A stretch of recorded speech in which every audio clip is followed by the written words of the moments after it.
Esta conferencia comenzará a grabarse. Bueno, muy buenos días a todos y bienvenidos. Mi nombre es Carlos García Moreno y os doy la bienvenida en nombre del Colegio Oficial de Ingenieros Industriales del Principado de Asturias. Gracias por hacer un hueco en vuestra agenda para compartir este webinar con nosotros. Hoy hablaremos sobre ciberseguridad empresarial, concretamente sobre amenazas cotidianas y cómo prevenirlas. El objetivo del webinar es dar a conocer los escenarios más habituales de riesgo en las empresas en materia de ciberseguridad como clave fundamental para medir nuestra exposición ante las amenazas y tomar las medidas preventivas o reactivas oportunas. Antes de nada, me gustaría recalcar algún aspecto organizativo sobre el webinar. En primer lugar, las webcams permanecerán deshabilitadas para los asistentes. Los micrófonos, pues rogamos que todos los asistentes lo mantengáis en silencio para mejorar la calidad del audio, y para todas las dudas y preguntas que os puedan acontecer, pues al final de la ponencia abriremos un turno de preguntas y dudas donde las podéis trasladar bien usando el chat que tenéis disponible a la derecha de vuestras pantallas o abriendo el micrófono directamente y trasladándose a los ponentes. Vale, en esta jornada me acompañan Facundo David Jayo y Rubén Fernández Álvarez, de la empresa Iguala IT Services. Iguala es una empresa asturiana en el ámbito de la ciberseguridad y me gustaría agradecer tanto a Facundo como a Rubén pues su predisposición y proactividad a colaborar con nosotros en la organización de este webinar. Sobre el webinar que nos ha reunido hoy aquí a todos, ciberseguridad empresarial, amenazas cotidianas y cómo prevenirlas, pues a modo resumen voy a destacar los principales puntos que trataremos durante la jornada de hoy. Empezaremos hablando sobre una introducción, que es la ciberseguridad y su importancia en el proceso de digitalización. Comentaremos los riesgos más comunes y sus posibles repercusiones en la actividad de la empresa. Pondremos algunos ejemplos de riesgos de ciberseguridad, consecuencias de los ataques de ciberseguridad, fugas de datos producidas, ataques, actividad paralizada, y por último finalizaremos el webinar con una serie de conclusiones y debate entre ponentes y asistentes. Vale, pues bueno, aquí os dejo los datos del contacto del colegio a través de nuestra página web, en las redes sociales, que estamos en casi todas, o si no podéis dirigiros a nosotros directamente haciendo uso del correo electrónico collas@collas.es. Os informo de que la sesión será grabada y compartida a posteriori entre los asistentes. También podéis visualizarla a través de nuestro canal de YouTube.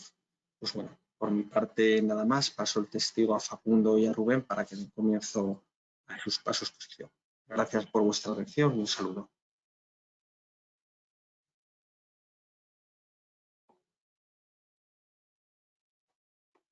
Entenderlo quien lo recibe. Cuando se reenvía el correo, pero se pierde información.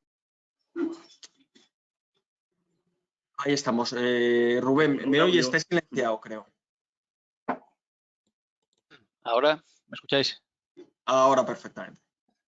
Perfecto. Pues bueno, buenos días a todos. En primer lugar, Carlos, muchísimas gracias a ti personalmente y al Colegio Oficial de Ingenieros Industriales del Principado por haber organizado esta jornada a través de vuestra Oficina de Transformación Digital. Ya has hecho tú una introducción brillante, con lo cual yo no me voy a extender mucho porque el verdadero maestro es mi compañero Facundo, que luego os hablará del webinar al detalle. Simplemente por hacer una breve introducción, la ciberseguridad empresarial, que es lo que vamos a hablar aquí, siempre nos vienen a la mente seguramente técnicas muy complejas, y la realidad es que es cierto, existen técnicas muy complejas de seguridad, pero también es cierto que la seguridad empieza por el usuario, que somos muchas veces el eslabón más débil. Con lo cual hoy nos vamos a centrar en eso, en algunos ejemplos prácticos, y ver cómo también con nuestra actitud podemos evitar estar en riesgo, ¿vale? Iguala, me vais a permitir una breve introducción, ya que estamos aquí, para los que no nos conozcan. Somos una startup asturiana, una empresa asturiana, como ha comentado Carlos. Tenemos dos líneas de negocio, que son la consultoría de ciberseguridad para empresas, propiamente dicha, en la cual pues bueno, ofrecemos soluciones a medida de las empresas, un poco en función del cliente, pues nos adaptamos y vemos el caso que nos atañe y proponemos la mejor solución, ¿no? Y también tenemos una línea de I+D+I en la cual desarrollamos productos propios. De hecho, este año esperamos lanzar al mercado ya un observatorio de fugas de información. Yo creo que, bueno, en otoño probablemente ya estará disponible una versión mínima viable. ¿Por qué hemos constituido Iguala? ¿Por qué nos hemos hecho emprendedores, ¿no? Aparte, obviamente, para ganarnos la vida, que es lo primero que nos viene a la mente a todos. Pues bueno, con los últimos ataques que se están produciendo, todo el rato están saliendo noticias en prensa, vemos cómo cada vez los gobiernos están más concienciados con que la ciberseguridad tiene que ser un pilar básico del sistema económico. Ya lo he dicho, el Gobierno de España, la Unión Europea incluyen la ciberseguridad como un valor fundamental, como una estrategia clave, ¿no? Entonces, en la parte que nos toca, pues nos gusta pensar que colaboramos en que el sistema productivo pueda seguir desarrollándose sin incidencias. También tenemos un objetivo de divulgación científica y concienciación hacia el usuario. Resaltamos en verde porque precisamente es lo que estamos haciendo hoy. Nos parece muy importante que el usuario se comprometa con la seguridad porque no es una cuestión de empresa, es una cuestión de todos, tanto de empresa como de empleados, incluso de usuarios finales en nuestros hogares, ¿vale? Y el último es un punto un poco romántico, ¿no? En el que nos gusta pensar que aportamos valor a la sociedad. Bueno, al final, todas las empresas generan actividad económica, con lo cual pues, se entiende que aportan valor. ¿Cómo nos gusta canalizar esto a nosotros? Pues ahí ponemos dos ejemplos, aunque hay más, pero mediante dos vías, ¿no? En primer lugar está la creación de empleo. Ahora mismo Iguala lo componemos mi compañero Facundo y yo, que somos socios fundadores. Durante este mes vamos a incorporar a un nuevo compañero a hacer las prácticas con nosotros y a lo largo del mes que viene también se va a incorporar otro socio a reforzar la parte técnica, ¿no? Que es la que lleva Facundo. Si todo sigue como pensamos, a final de año esperamos contar con un equipo de 6 o 7 personas, con lo cual, pues bueno, sí que nos gusta pensar que creamos valor en la sociedad mediante la generación de empleo. Y la otra es la exportación. Bueno, pues un poco por la naturaleza de nuestros servicios, resulta relativamente sencillo poder ofertarlos dentro de la Unión Europea, donde el marco jurídico es prácticamente común entre todos los estados, con lo cual podemos ofrecer servicios en Asturias o en Francia o donde sea. Entonces, siempre que exportamos, al final estamos generando valor para nuestra sociedad, para nuestra economía. Así que, bueno, es otro punto que nos gusta destacar. Termino ya y, como dije antes, dejo paso a Facundo, que es el verdadero experto y de quien vais a poder disfrutar hoy con su charla. Me presento brevemente, bueno, aparte de lo que comentó Carlos, ¿no? Soy uno de los cofundadores junto con Facundo. Tengo el puesto de CEO, que en una startup, como os podéis imaginar, es una palabra con muchos sinónimos, pero bueno, por resumirlo un poco y por mi formación, yo llevo toda la parte de gestión y Facundo, que es ingeniero informático y tiene un gran bagaje en seguridad, lleva toda la parte técnica. Por mi parte, nada más, Facundo. Te dejo paso, que la gente ha venido a verte a ti, así que nada, a por ellos. Bueno, espero que vean la exposición más que mi cara, ¿no? Bueno, primero agradecer a todos los presentes, sobre todo al Colegio de Ingenieros Industriales de Asturias, por este pequeño hueco divulgativo, ¿no? Donde compartimos un poco nuestra experiencia, también esperamos que nos trasladen sus experiencias y creemos un punto de concienciación, ¿no? Sobre todo ese es el objetivo. Como bien dijo Rubén, pues como todo el mundo sabe, mi nombre es Facundo, soy cofundador y responsable de seguridad, que también tiene muchos sinónimos, eso de CSO, como bien decía Rubén, no solo me dedico a seguridad, sino también a otros menesteres. Tengo más de 12 años de experiencia y luego, bueno, como ven ahí, no he parado de estudiar, sigo estudiando, más un hombre sabio que también es ingeniero industrial, casualmente, de aquí de Asturias, me dijo que en su día que estudiar es el único camino, ¿no? Para el progreso personal y profesional. Y bueno, yo sigo caminando, como lo podemos ver. Bueno, vamos directamente a lo que nos compete. Casos reales como la vida misma. Esto es un poco la historia de dos actores, que los llamamos Menganito y Fulanito, ¿no? ¿Cuántas veces hemos acudido a estos nombres genéricos? Me gusta pensar que Menganito es el doctor maligno ¿sí? Para aquellos que hemos nacido en los 80 y hemos explotado en los 90, pues esta película nos marcó, o sobre todo algunos. Y por el otro lado tendríamos al antagonista, al Austin Powers, ¿no?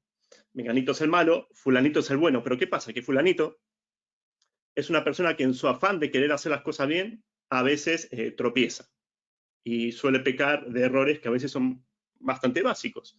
Con lo cual, pues la figura de Austin Powers queda ni que pintada.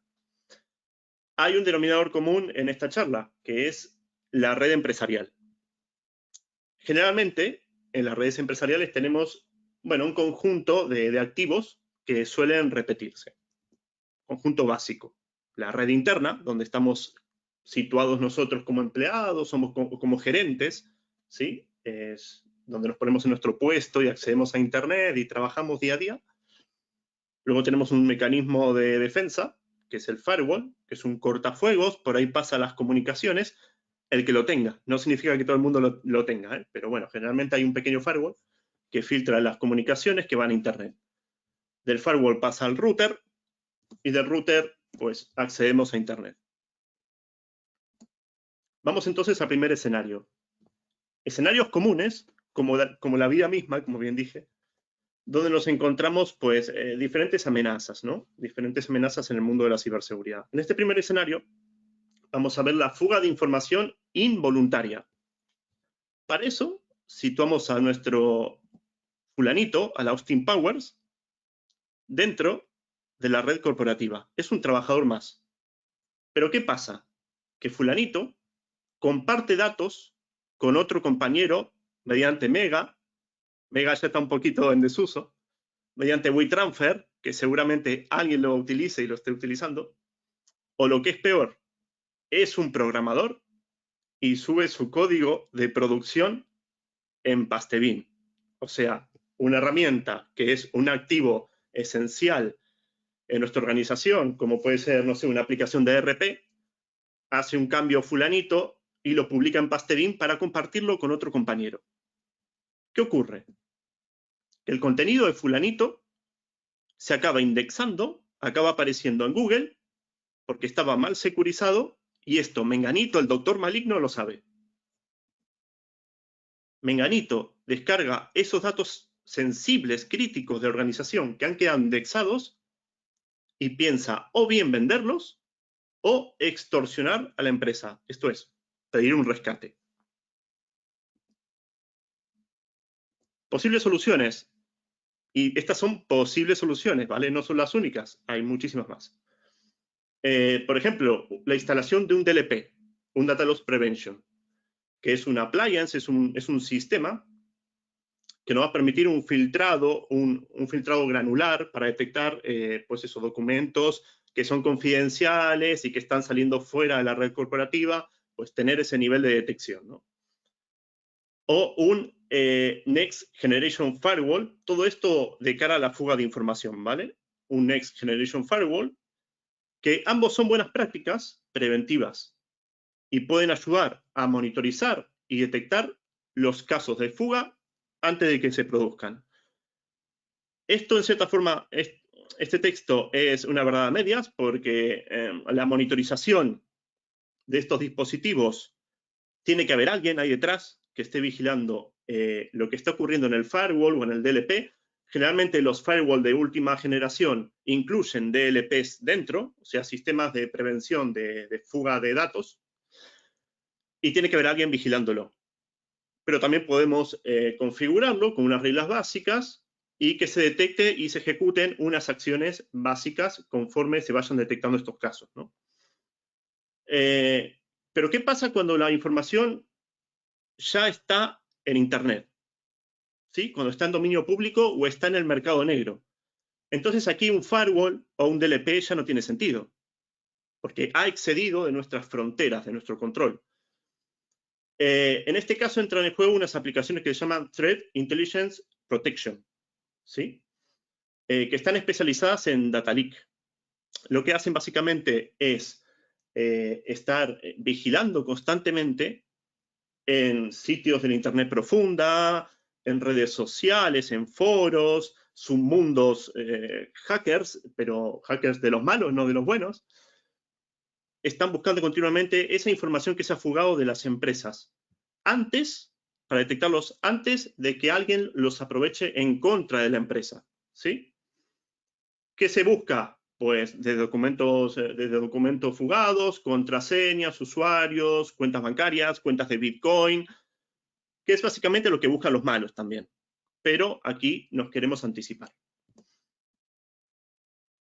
Y luego está el tema de detección del uso del file sharing. El file sharing, pues, son las aplicaciones, como bien comentábamos, de WeTransfer, aplicaciones tipo Mega Upload era antes, que nos permiten, pues, compartir documentos, pero de forma externa. ¿Y cuál es el peligro aquí? Pues, básicamente, que se puede indexar y que esa información que estamos compartiendo con una herramienta que no es corporativa pasa a ser o pasa a almacenarse en un sitio que no sabemos ni dónde se almacena, ni quién gestiona esa información, ¿no? Entonces hay que detectar estas malas prácticas. Y esto también lo puede hacer, por ejemplo, un Next Generation Firewall, que es un firewall avanzado, como teníamos en la fuga de información, y nos permite, el Next Generation Firewall nos permite hacer un control a nivel de capa 7, o sea, a nivel de aplicaciones web, ¿vale? Podemos decir, pues, a esta aplicación se accede, a esta no. Cuando alguien accede a esta aplicación, pues, le corto el tráfico, etcétera. Vamos al escenario 2. Yo lo denominé el viejo truco que nunca falla, porque es realmente infalible. El usuario menganito sigue estando en Internet, sigue estando fuera de la empresa, y él ha fijado su objetivo en una empresa particular. En nuestro caso va a ser Repsol. Espero que no haya nadie de Repsol aquí presente, pero bueno, en este ejemplo no vamos a utilizar ninguna información que sea confidencial, ni mucho menos. En este caso pues la que más rabia me dio, pues Repsol. E intenta engañar a un empleado de la misma, fulanito. Si vemos aquí tenemos el target, ¿vale? Está apuntando a fulanito que está dentro de Repsol. Menganito sabe que vulnerar un usuario interno es tener la llave del reino en sus manos. Menganito, esto lo hemos visto 1000 veces, envía un correo de phishing, un malware adjunto, un bad USB, etc. Pero ¿cómo consigue Menganito llegar hasta fulanito? Que igual esto es a veces lo que no se termina de ver, ¿no? Porque uno sabe que le llegan correos, mejor o peor construidos, pero le va llegando phishing. Pues bueno, Menganito accede a fulanito mediante una combinación de técnicas. En este caso, ingeniería social, que son técnicas psicológicas, más investigación de fuentes abiertas, lo que se denomina OSINT, que seguramente a muchos les suene. Vamos a verlo un poco ejemplificado. Menganito realiza una recopilación de contactos de la empresa Repsol. Nosotros nos estamos poniendo en la piel de Menganito como iguala para esta demostración, ¿no? Entonces, estamos buscando de todos los datos públicos que existen, cuántos correos hay de Repsol. Entonces, queríamos luego, pues, por ejemplo, fijaríamos un objetivo concreto y buscaríamos información sobre el mismo. Nosotros nos quedamos con un tal csanchez@repsol.com. Por sonar eso español, ¿no? O latino. Y vemos que csanchez@repsol.com ha subido documentación que es de la empresa, de proyectos, a un contenedor público, ¿sí? O quizás el destinatario pues tenía acceso público y todo el mundo puede consultar esta información. La cuestión es que vemos una cantidad de documentos terribles de csanchez@repsol.com que se han compartido, para bien o para mal. Accedemos al detalle del documento. Y nosotros como Menganito nos quedamos un poquito con los detalles, ¿sí? Nos quedamos con esa cabecera del proyecto, nos quedamos con el nombre de la oficina, ahí hay un correo que se ve seguramente muy pequeñito, pero bueno, si luego compartimos el PDF pueden verlo con más detalle. ¿Y qué hace luego Menganito? Pues Menganito crea un correo fraudulento. ¿Basándose en qué? En el contenido que ha rescatado mediante el uso de fuentes abiertas. Volvemos a recalcar, esta información está pública en Internet. No hemos utilizado nada que sea inaccesible y que nos pueda comprometer. Entonces, ¿qué hace a continuación? Aplica los campos y el formato que extrajo del documento para darle un poco de credibilidad, ¿no?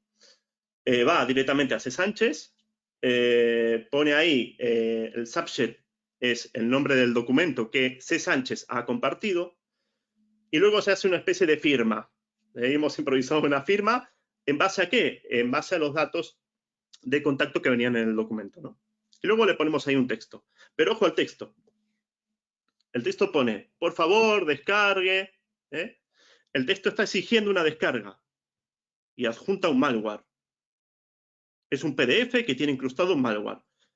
Que mucha gente dirá, ¿esto se puede hacer? Sí, por supuesto se puede hacer. O sea, esto se conoce de toda la vida. Se hace con herramientas que se llaman joiners, herramientas de hacking. Se unen diferentes documentos de diferente índole. Puede ser un ejecutable, puede ser un PDF, puede ser un Word. Se hace una fusión. De tal forma que cuando se ejecuta un PDF, se puede ejecutar otra cosa más en segundo plano. Entonces nosotros le estamos exigiendo una descarga para que revise el documento. Y fulanito, que ha aceptado el mail que envía Menganito, descarga su fichero de PDF. Menganito, entonces, ¿qué ha hecho? Pues ha explotado la confianza que tiene fulanito en esa empresa. ¿Cómo? Suplantando a la empresa. ¿Sí? El fichero adjunto, vamos a hacer un trabajo de imaginación, pues contiene un malware que bien podría propagarse por la red encriptando la información o conectarse a un panel de control remoto para ejecutar código malicioso desde Internet. Esto es lo que se llama un command and control en temas de malware. ¿Sí? Es un sistema que le permite al hacker desde fuera acceder hacia adentro, a la red corporativa. Y como vemos, con esta maniobra, Menganito ha tomado el control o ha propagado un virus dentro de la red corporativa, ¿sí? Aquí lo señalo, aquí estamos. Y ahora que está Menganito dentro y ha logrado persistencia, ¿qué más podría hacer? Bueno, por ejemplo, atacar a los equipos de seguridad. Si yo ya estoy posicionado dentro, puedo buscar, rastrear qué equipos tengo alrededor e intentar tumbarlos, ¿sí? Entonces, cuando los ataco, sobre todo el firewall, que me interesa mucho, es muy goloso, dejo a la empresa desprotegida ante ataques externos y o internos, tendría que añadir, porque el firewall, bueno, puede estar situado de diferentes maneras, solo para la parte externa, para la salida, o dentro de la red interna, etc. Eso es un tema de arquitectura. Posibles soluciones a todo este escenario, que es un escenario súper común y recurrente, ¿no? El tema del phishing. Detección de ransomware. Pues el ransomware, cuando tenemos un antivirus al uso, el típico antivirus que nos descargamos gratuitamente, o que alguien nos pasó una cajita que tenía una licencia de un año y es un antivirus sencillo, no es una medida eficaz contra el ransomware. Porque el ransomware tiene una complejidad mayor que los tradicionales virus que se veían hace 10 años, ¿no? En este caso hay que usar, o recomendamos que se evalúe el uso de tecnologías de antivirus tipo EDR, porque estas tecnologías no se quedan en el uso de firmas, o sea, no se quedan en patrones muy fijos, sino que examinan el entorno de donde se detectó el malware y buscan patrones en diferentes puntos. Luego lo correlacionan con inteligencia artificial o deep learning. Esto es muy útil cuando el malware es multicapa y realmente no se detecta en una máquina, sino que tienes que ver todo el conjunto para darte cuenta que tienes un ransomware, ¿no?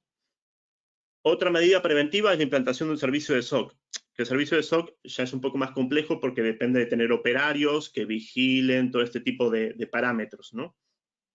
El servicio de SOC pues, te ayuda a monitorizar sin interrupciones el tráfico de red, el comportamiento de usuarios y también, por ejemplo, las tecnologías de antivirus. Contención y remediación de ransomware.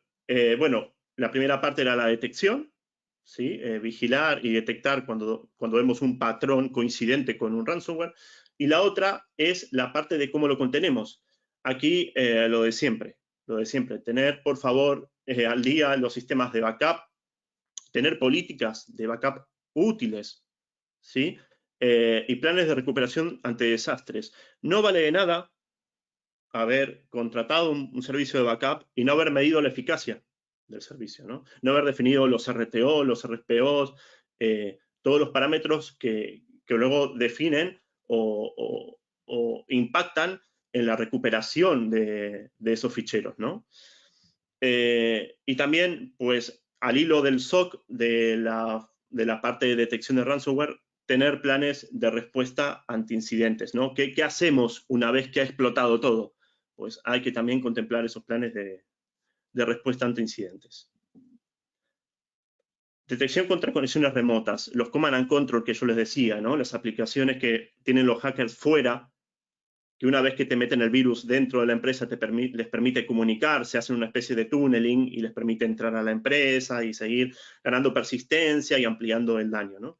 Pues para detectar estas conexiones hacia afuera y de fuera hacia adentro, que son de command and control, los Next Generation Firewalls, volvemos al discurso anterior, estos firewalls de última generación con capacidad de IPS, de detección de prevención de intrusiones, que ya están incorporados en los Next Generation Firewall, como estaba incorporado el DLP, pues son una buena solución, tanto de detección como de reacción, ¿sí?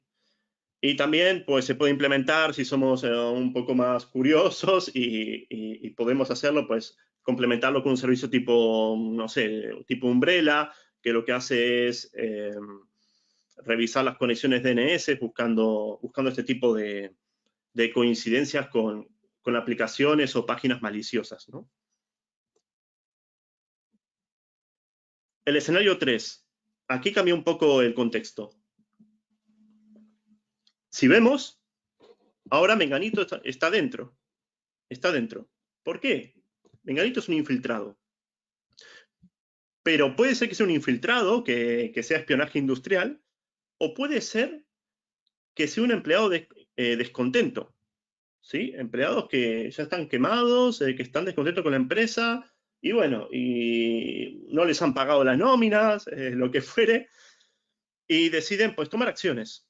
Se informan de qué pueden hacer dentro y lo hacen. ¿Vale? Estos casos, en la vida personal me he topado con ciertos casos que esto ha ocurrido y ocurre, ¿vale? Entonces, Menganito, como está dentro, y si es un usuario avanzado, o sea, si es un informático, pongámosle, puede ser un conocedor de la infraestructura. Ojo que ahí hay bastante peligro. También cuenta como mínimo, porque es un empleado, cuenta como mínimo con permisos de usuario y acceso a diversas salas con distintos puntos de red. ¿A qué me refiero con esto? Que Menganito, desde dentro, en su puesto de trabajo puede probar a vulnerar un equipo y si no lo logra, quizás, si no hay un filtrado a nivel de red, si no hay un NAC puesto en el medio, Menganito puede agarrar su equipo e irse a la planta 2 y pincharse la siguiente boca de Ethernet y probar desde ahí. Porque puede ser que no haya ningún control y pueda colar. Un insider, por norma general, ejecutará un reconocimiento de activos. Y esto le llevará a conocer las características y debilidades de la red de los usuarios e infraestructura de comunicaciones.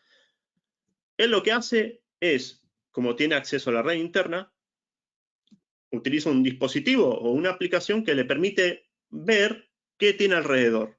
¿Sí? Va haciendo ping, si a alguien le suena lo que es un ping, va haciendo pings, va haciendo diferentes técnicas para descubrir dónde está el firewall, dónde está la impresora, ¿vale? Y se hace un mapa, un contexto, un mapa de red del lugar. Si no cuenta con suficientes permisos, él va a intentar lo primero escalar privilegios para la ejecución de código malicioso. ¿Qué es escalar privilegios? Pues si soy un usuario normal al uso, voy a intentar llegar a ser administrador del sistema o root en lo que son sistemas Linux. Vamos a ver un ejemplo sencillo. Nosotros volvemos a ser menganitos, ¿no? Menganito está dentro de la empresa y tras el reconocimiento de activos descubre un servidor web que aloja la aplicación principal de la compañía.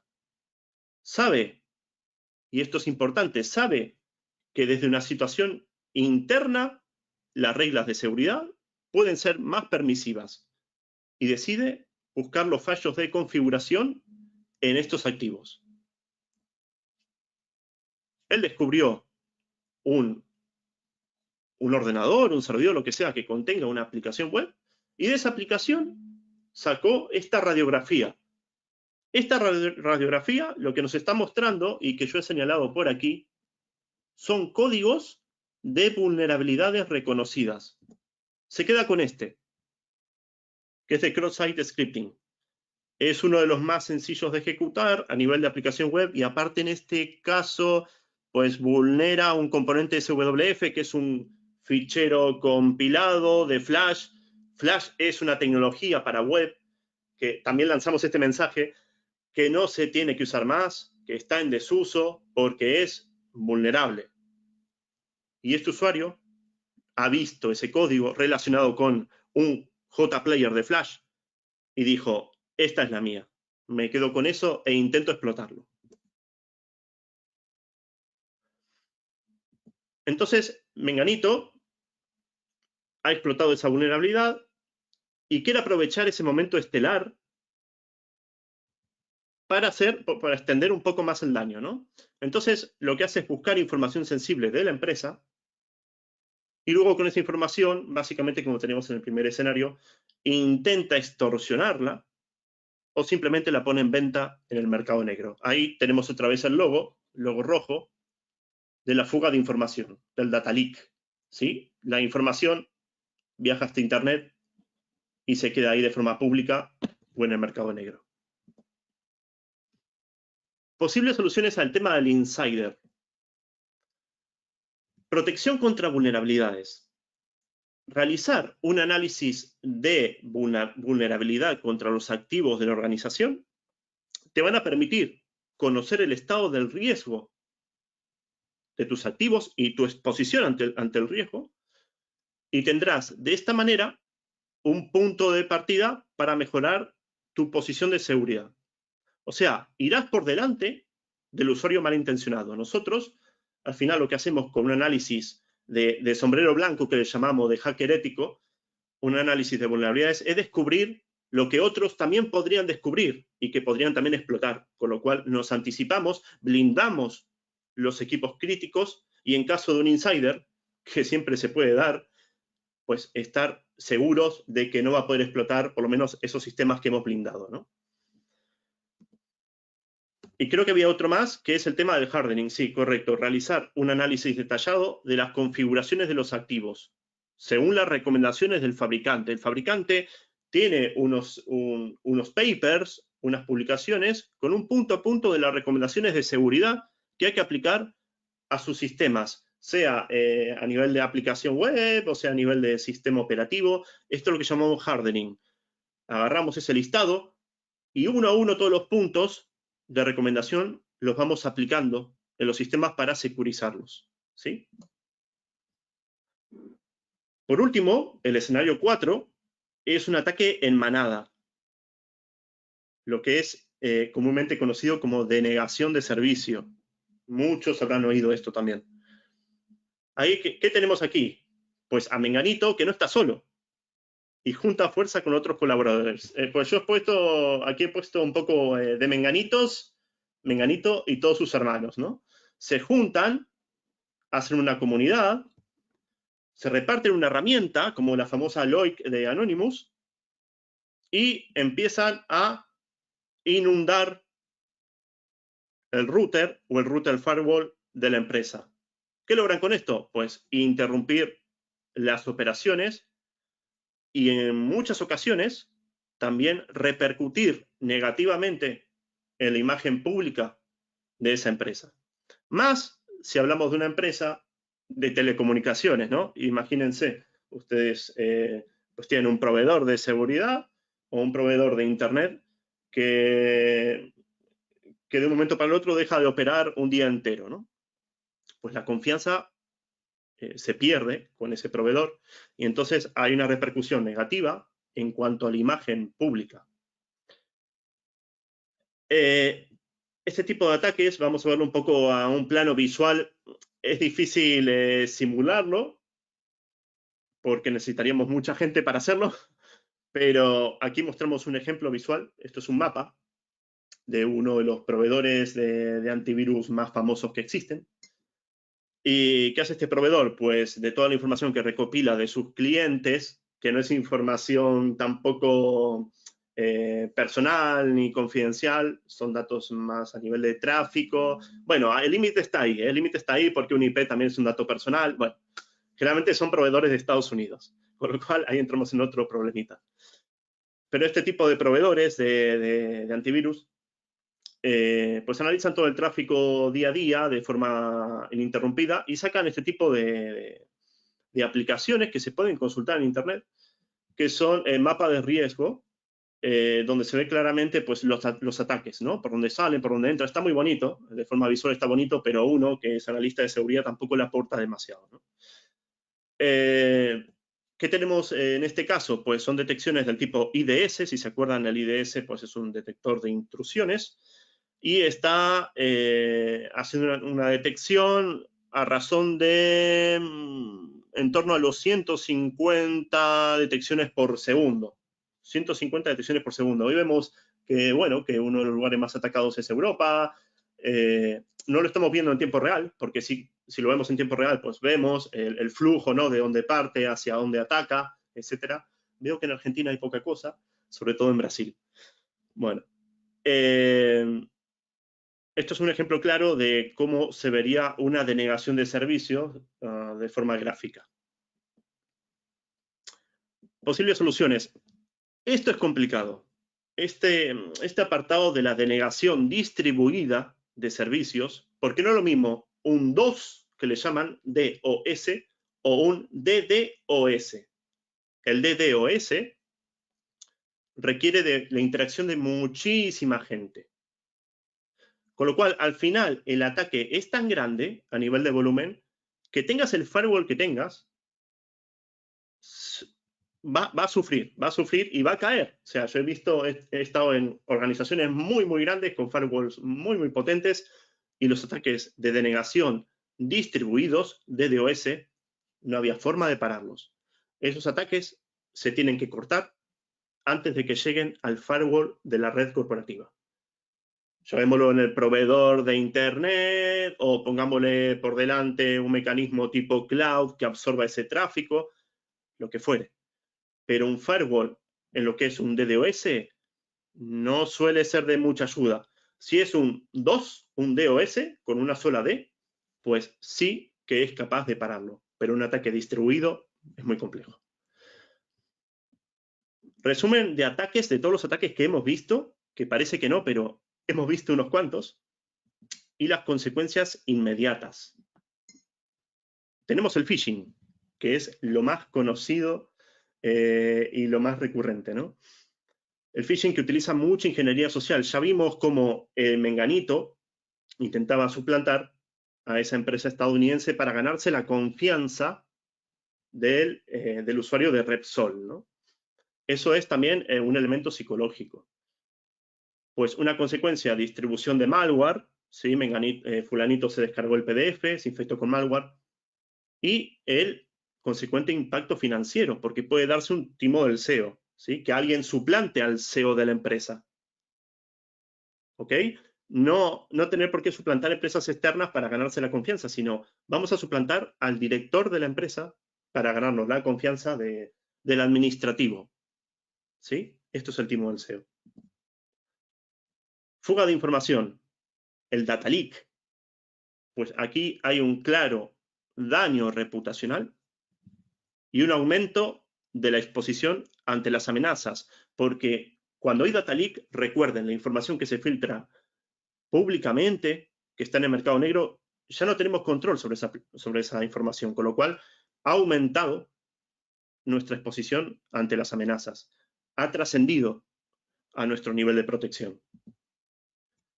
Secuestro de información, el ransomware, pues también daño reputacional, pago de rescate nunca recomendado. Y en caso de no contar, nunca recomendado, pago de rescate en caso de no contar con copias de seguridad. Pero nunca está recomendado. O sea, si no nos queda otra, hagámoslo, o intentémoslo, pero lo mejor es comunicarlo con alguien de confianza, con un proveedor de confianza y a ver qué podemos hacer, cómo podemos sortear esa problemática, ¿no? Ataques web, pues el daño reputacional, porque imaginemos que yo tengo una página web de nuestra empresa, de Walla, por ejemplo. Alguien nos ataca, nos hackea la página web y pone ahí una foto mía y pone narcotraficante. Bueno, por poner un ejemplo, ¿no? Tengo un impacto personal, tengo un impacto a nivel empresarial, un impacto de reputación y de imagen. Y también puede afectar a las operaciones, en caso de que se traten, por ejemplo, de tiendas e-commerce, ¿no? Hay empresas que, bueno, su core de negocio es la venta online. Si tumbamos ese mecanismo, ese sistema, pues interrumpimos las operaciones. Ataque a infraestructura. El último que vimos, la denegación de servicio y otros vectores de ataque a infraestructura. Pues también puede ser el daño reputacional, como hablamos de ese proveedor de Internet, que si lo tiran abajo, la imagen que proyecta con respecto a sus clientes y a la prensa. Y luego la interrupción grave de las operaciones. Estamos hablando de que, bueno, que esto ha ocurrido en grandes empresas del sector industrial y, claro, son industrias que evidentemente no pueden parar, están trabajando a las 24 horas y no se pueden permitir este tipo de paradas. No estamos hablando solamente a nivel de IT, también hablamos a nivel industrial, ¿sí? El afectar infraestructura industrial, que haya un insider que escanee las vulnerabilidades de sensores que tengamos al lado, de PLC, de SCADAs, y tiren abajo todos esos sistemas, ¿no? Hablemos un poco de números. Vamos a hablar un poquito de números. Lo repasamos así un poco por encima, que no sé ni qué hora es, si me extiendo mucho.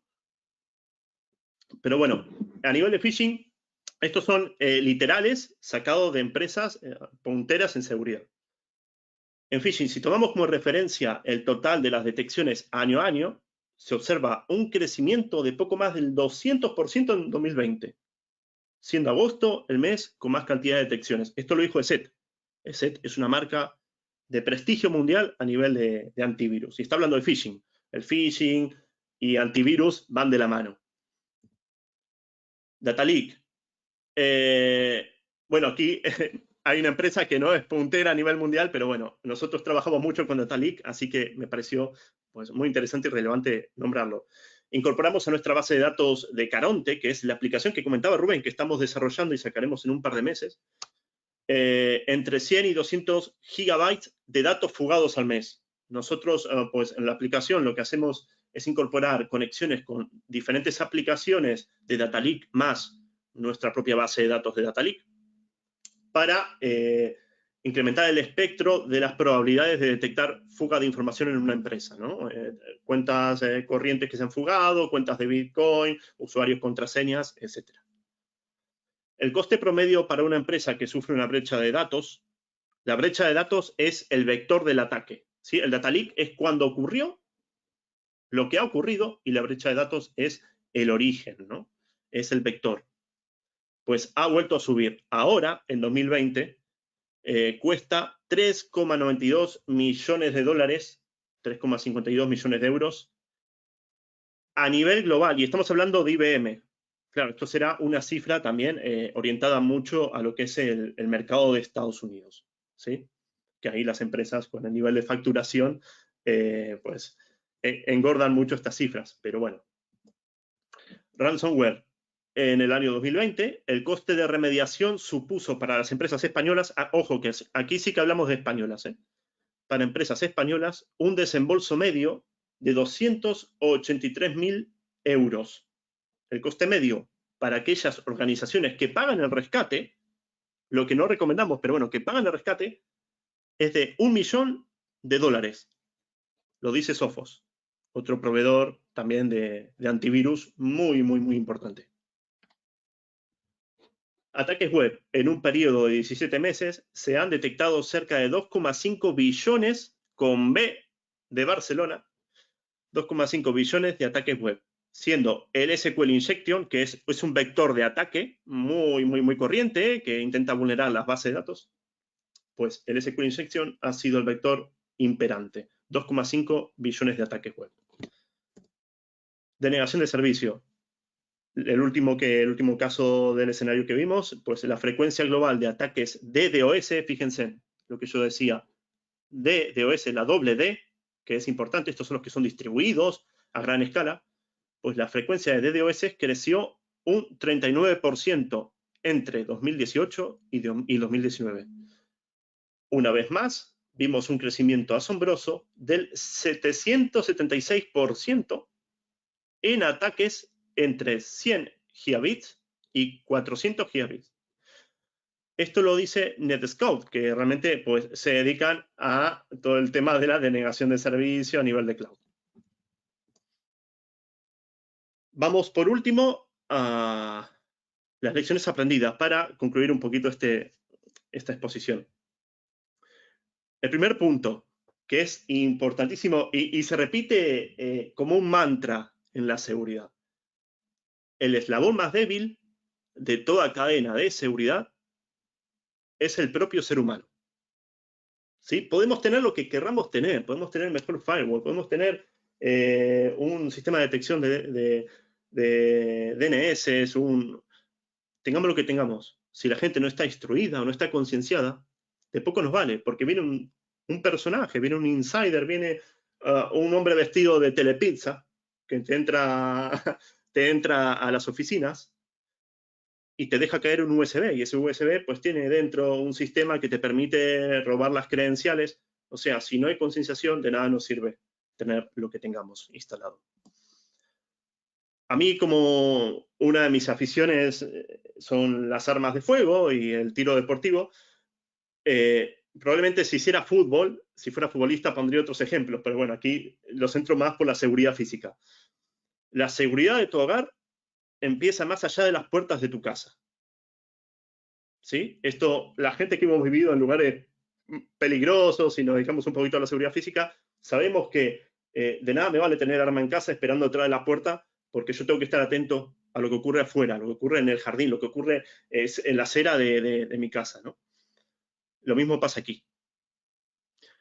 Vigila que no haya fuga de información corporativa, o sea, que fuera de nuestro alcance no haya por ahí credenciales dando vueltas, y estate atento a todas noticias de vulnerabilidades reportadas por tus proveedores. Si tenemos un firewall, me lo invento, de Checkpoint, pues estemos atentos a las noticias que saque ese proveedor referente a las últimas vulnerabilidades o los últimos Jumbo Fix, todos los paquetes que saca Checkpoint para ir fijando problemas críticos en el sistema, ¿no? Hay que estar atentos a las recomendaciones de los fabricantes. Vuelvo a lo mismo, otra vez un poco a la afición, pero bueno, no importa que tengas un rifle de asalto, ¿sí? Si no hay formación ni concienciación colectiva y efectiva, y en una situación de defensa, el rifle te va a ser tan efectivo como un tirachinas. O sea, tu firewall no te va a salvar por el mero hecho de tenerlo por ahí instalado. Tienes que tener un control sobre ese firewall y darle un mantenimiento. Eso como mínimo. Luego, si podemos monitorizarlo, mucho mejor. Asegura tu exposición a Internet. Vigila tu perímetro. Pero también refuerza tus escudos internos y monitoriza actividades sospechosas. Porque nunca se sabe dónde puede estar operando Menganito en estos momentos.